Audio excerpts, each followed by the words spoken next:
Is there any way to get the money out of politics? As elections are getting more expensive, it's something a lot of voters and even some pollies would like to see. It's time to get money out of politics. For the first time ever, we're about to have a major election in Australia where political donations to parties and candidates have been, for the most part, banned. It's now illegal for political parties to accept money from organisations. In what it says is a world first. World-leading legislation. That's huge news. It's massive. The overhaul is one of the most significant in decades.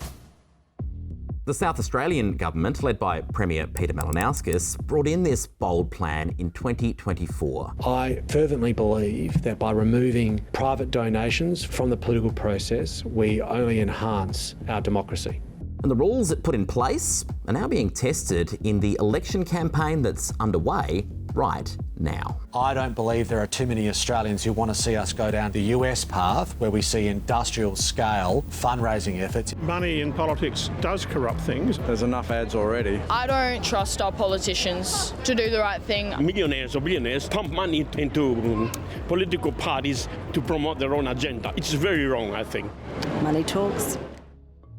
There are two main parts to SA's new regime. First, the donation ban. Political parties in Parliament can't accept donations from businesses, from unions, from individuals, from anyone at all. None. Campaigns still cost money to run, but now public funding will pick up the tab. Public funding of elections already exists around Australia, but this is a massive expansion of that. How much money a party gets is determined largely by how many votes it gets. There's other public funding, but all that means the bigger a political party is, the more money it has to play with, which doesn't sit well with everyone.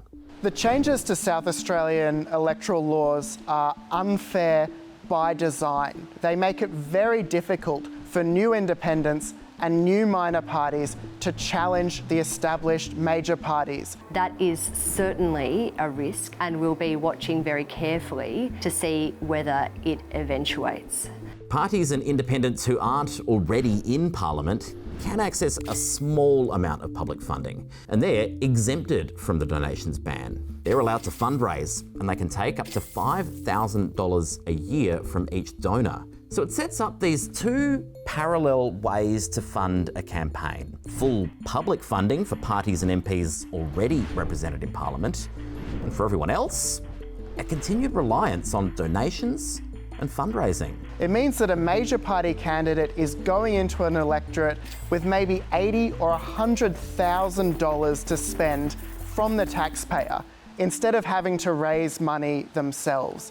But there are others involved in campaigns too. Merely removing most political donations from the system is not going to resolve the problem. And he's right. This is where the spending caps come in. Business groups, unions, lobby groups may not be able to donate to election campaigns, but they're totally free to run their own campaigns to influence votes. Don't let Dutton make you foot the bill.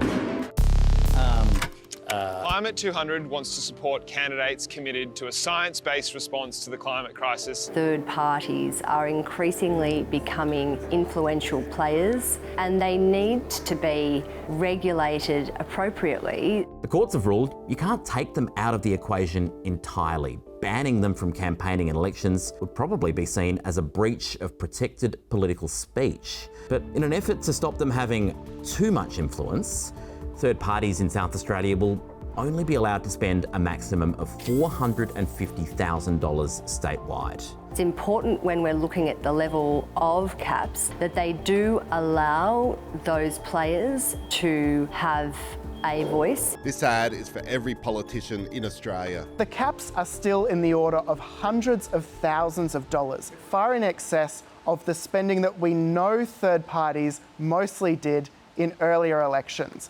The question is about finding the balance between fairness, freedom of political speech, and the corrupting influence of political donations. On balance, I'd have to say that South Australia's new donation laws are going to make it very hard for competitive elections in the state. It's likely to be impossible to achieve absolute fairness. We must seek to achieve fairness to the greatest extent possible. At the end of the day, this is a grand experiment that we're watching play out. There's heaps of questions we just can't answer yet. How will it change how parties campaign? If they don't need donations from the public, but a third party swinging behind them can make a huge difference, does that mean parties could become more focused on those groups rather than us? Is it possible to get the money out of politics? No, not entirely, but maybe we can dial its influence back a little bit. The jury's still out on whether this attempt will work.